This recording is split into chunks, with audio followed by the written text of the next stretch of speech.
Hey folks, this is Kalani. It's been a busy week in World of Warcraft. We have some huge class changes, buffs and nerfs to go over. Some classes will see up to 80% damage boosts for key rotation abilities, so that's kinda wild. The Flames Radiance and Nightfall content has some big updates that really speeds everything up, and patch 11.1.7 was just revealed, which includes a very controversial feature, and then there's a bunch of new stuff to pick up in the trading post for the month of May. There's a lot to talk about, so let's break it all down in this week's WoW news video. Now before we jump in, be sure to hit up that like button and subscribe so you never miss another video. Let's kick things off with this week's round of class changes, buffs and nerfs, starting with the Death Knights. Unholy will see a few updates. Pact of the Sand Lane will now store 25% of shadow damage dealt into your blood beasts, down from 50%, so that damage storage has been cut in half. But on the flip side, Ray's Abomination melee attack damage is increased by 30%,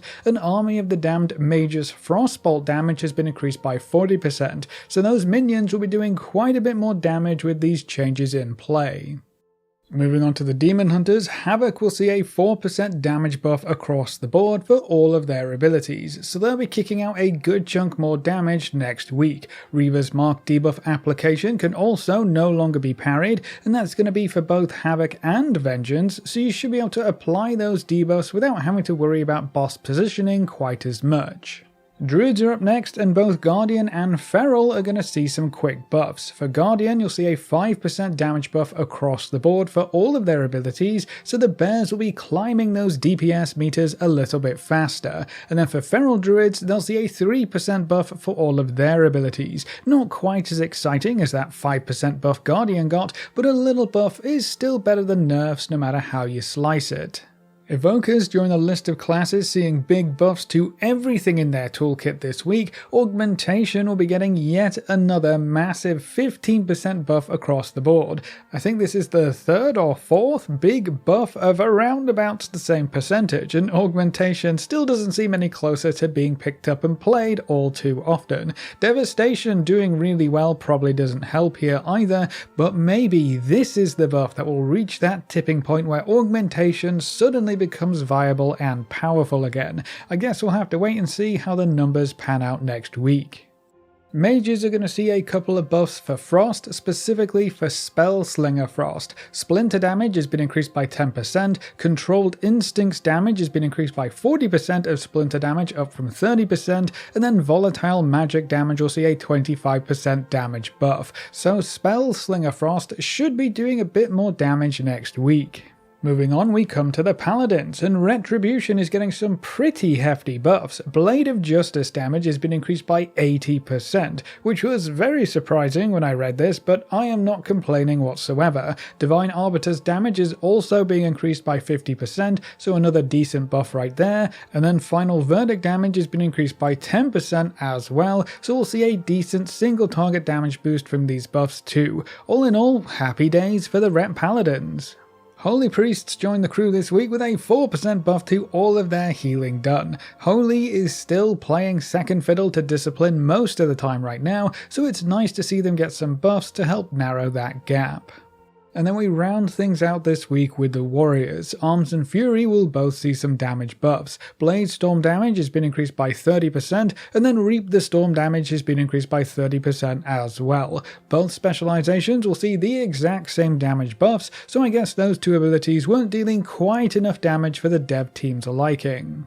That's it for the class changes. Not a crazy long list this week, but with 1117 on the PTR and the Rotation Assistant coming our way shortly, I wonder if we're going to see fewer balance tuning changes, or at least fewer major class changes until that patch releases. It's going to be really weird if the rotations being worked on right now are no longer ideal or accurate when the Assistant goes live, but only time will tell. All of the changes and buffs in this video are scheduled to go live with the next weekly reset, which is going to be Tuesday, May 6th.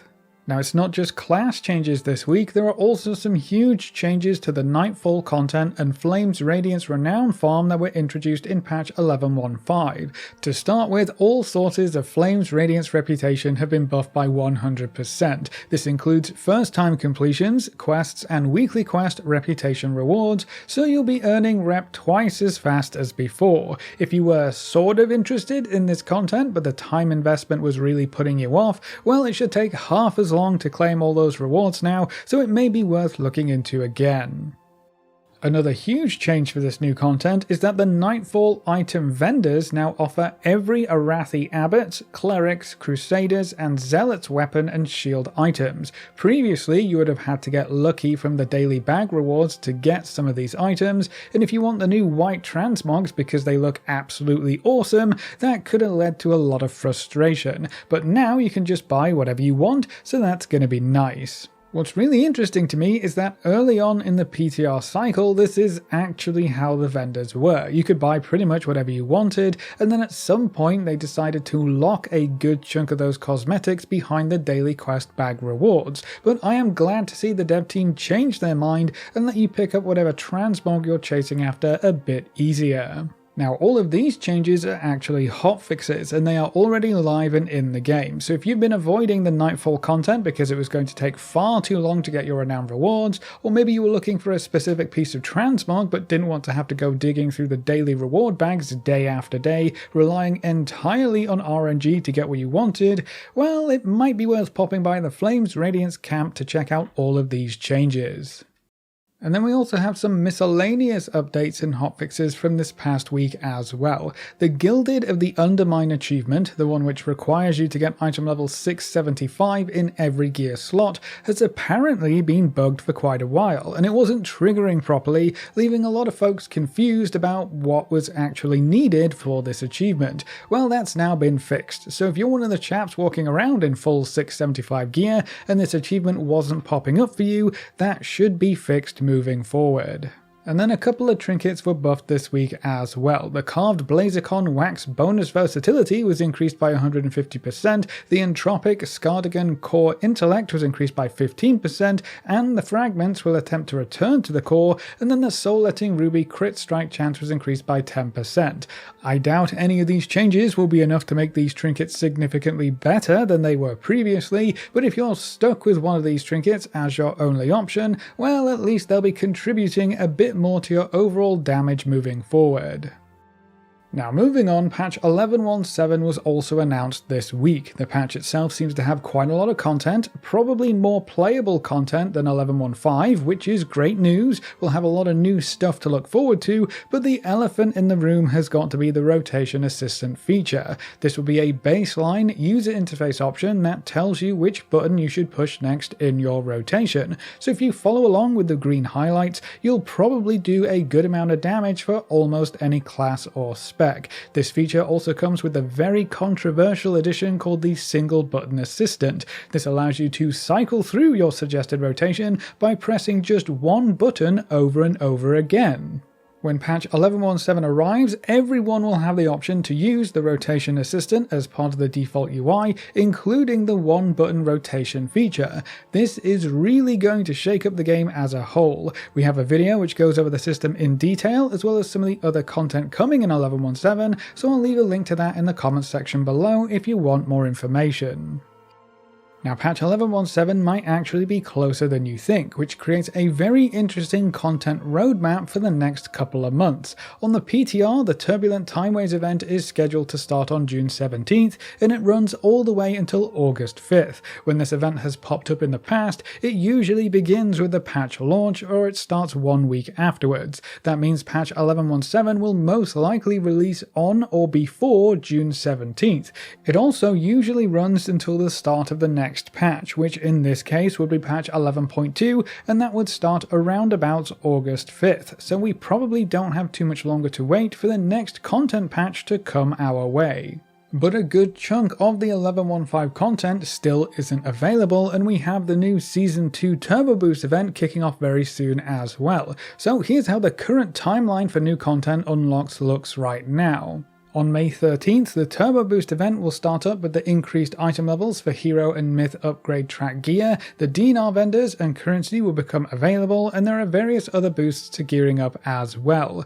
On May 20th, the Horrific Vision system will open up, which offers a bunch of different ways to progress, lots of secrets to uncover, and you'll be able to get your hands on some decent gear upgrades and special corrupted enchants to help boost your overall character power. Then on June 3rd, the Dastardly Duos event kicks off, giving you a chance to jump into the arena, blast some old dungeon bosses' butts, and earn as high a score as you possibly can. Then on June 10th or June 17th, patch 11.17 could go live, bringing us a whole bunch of new content and the rotation assistant feature. Then we'll move into patch 11.2 and season 3 of the War Within in early August. So despite the slow start in patch 11.15, we're actually looking at a pretty busy content schedule over the next couple of months.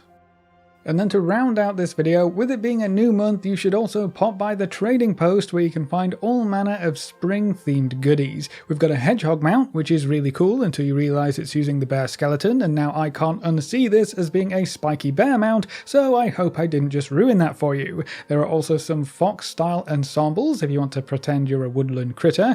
We've got a bunch of Drusvar-themed weapon transmogs, so you might find something you like in there. Then there's a turtle shell back piece, which goes very well along with some interesting martial weapons like katanas, nunchucks, and a side dagger, so if you want to roleplay one of the Teenage Mutant Ninja Turtles, most of the weapons are covered here for some reason. There are also a whole bunch of colourful skirts, wraps, and masks, which also work really well if you're trying to cosplay some Ninja Turtles, so I guess that was probably part of the plan. Then there are some flower-themed returning items down at the bottom as well, so if you missed those last time, you have another chance to pick them up.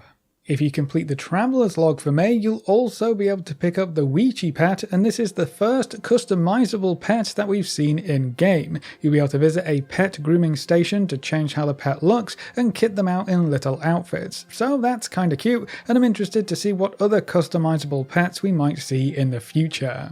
But that's all of the class changes and buffs we have for this week, as well as the other updates and hotfixes we thought you'd want to know about, so that's it for this video. How do you feel about the seemingly packed content schedule we'll have for the next couple of months, and what are you most looking forward to? Leave all your thoughts in the comment section below. A big thank you to all of our supporters over on Patreon and to all of our members here on YouTube. You can see their names floating by on screen. If you're interested in supporting the channel, you can find links in the description or click the join button just below the video. If you enjoyed the video or found it useful in any way, make sure to subscribe and ring that notification bell so you're always kept up to date. Thanks for watching, folks. Good luck and have fun, and as always, I will see you next time.